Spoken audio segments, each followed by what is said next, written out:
হজরত আবু আয়ুব আনসারী রাদিয়াল্লাহু আনহু এমন একজন সৌভাগ্যবান সাহাবী, যার নামের সঙ্গে জড়িয়ে রয়েছে নবী প্রেমের জীবন্ত ইতিহাস।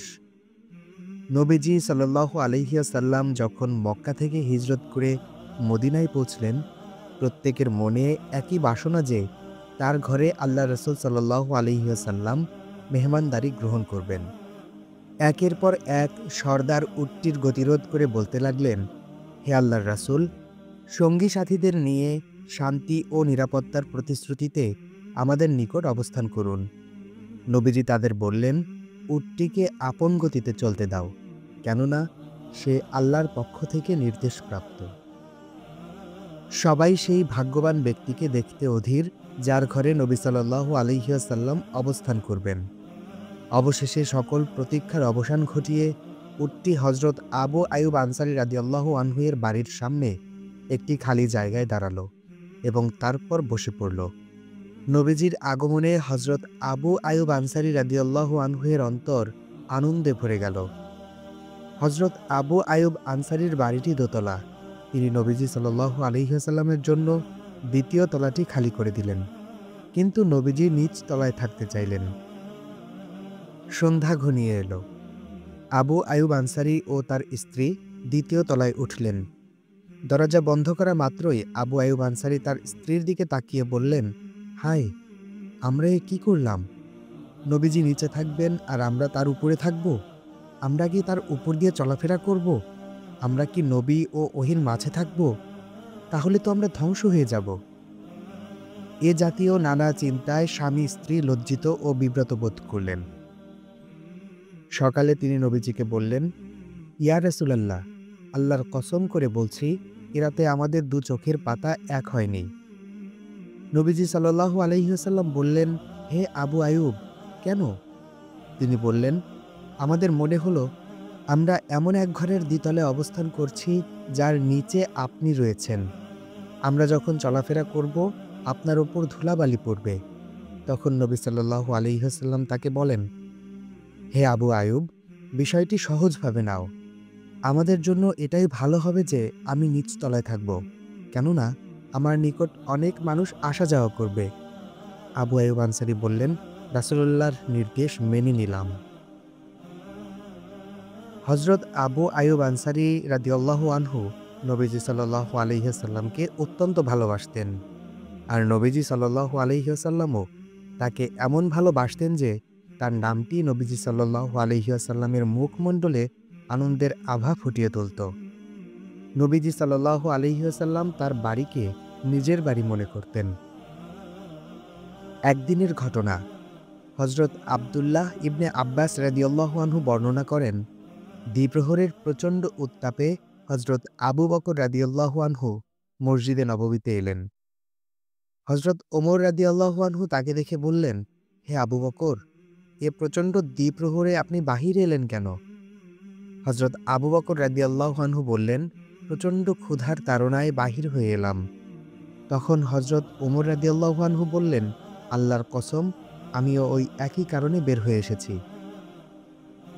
এমত অবস্থায় নবীজি সাল্লাল্লাহু আলাইহি ওয়াসাল্লাম বললেন, যার হাতে আমার প্রাণ, তার শপথ করে বলছি, ওই একই কারণে আমিও বের হয়ে এসেছি। আমার সাথে চলো।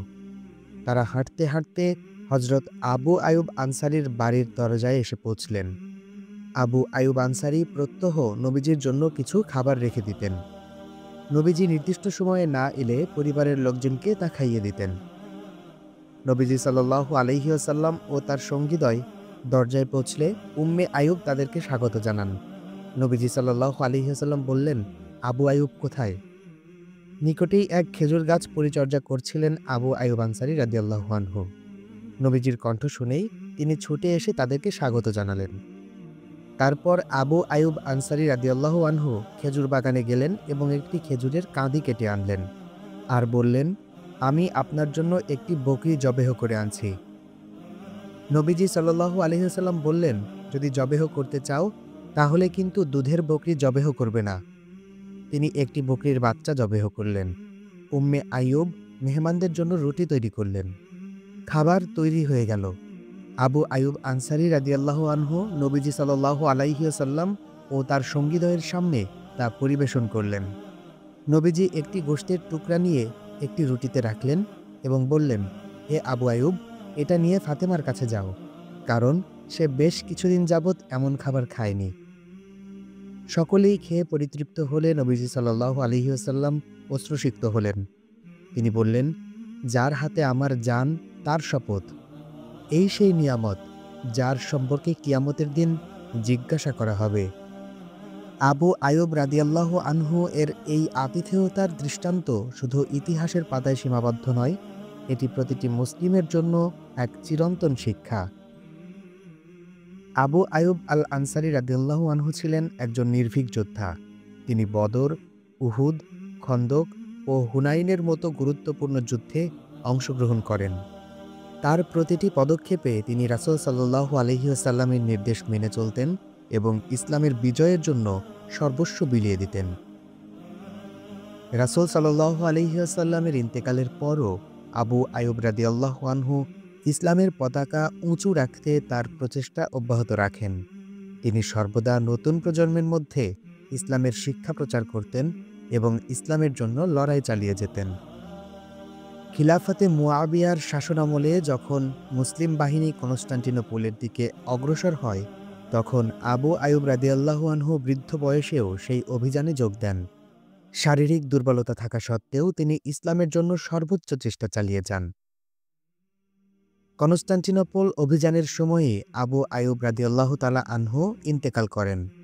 তার শেষ ইচ্ছা ছিল তাকে শত্রু দেশের সীমানার কাছাকাছি দাফন করা হোক, যেন ইসলামের বিজয়ের পথ তৈরি হয়। আজও তার কবর ইস্তাম্বুলে অবস্থিত, যা আবু আয়ুব মসজিদ এর কাছে একটি পবিত্র স্থান হিসেবে বিবেচনা করা হয়।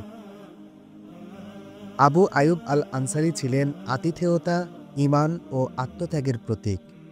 তার জীবন আমাদের শিখিয়েছে কিভাবে নিজের সম্পদ, সময় এবং জীবন ইসলামের পথে উৎসর্গ করতে হয়। আজও তার স্মৃতি প্রতিটি মুসলিমের হৃদয়ে অনুপ্রেরণার আলো জ্বালিয়ে রাখে।